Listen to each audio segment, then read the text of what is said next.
Basta huwag ka magpagamit kay Shaira. I know that you are a good person. And I know that you care for me dahil magkaibigan pa rin naman tayo, di ba?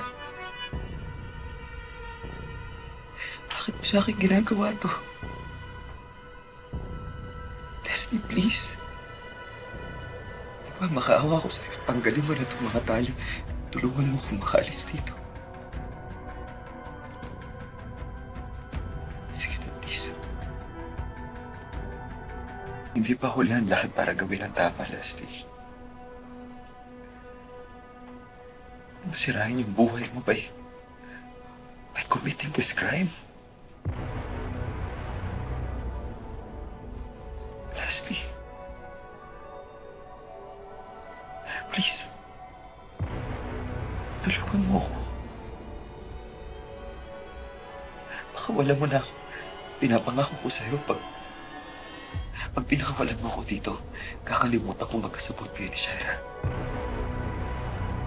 Hindi kita isusubok sa mga pulis.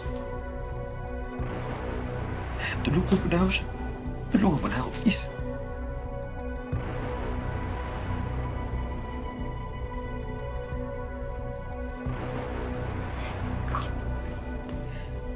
Leslie. Leslie, magkaibigan tayo, di ba? Jeff, I'm sorry. Hindi na kasi ako pwede mag-back out kasi ang laki na involved ko. Kapag kinalaman ko si Shaira po, baka isumin niya ako sa mga pulis. Leslie, huwag ka mag-alala.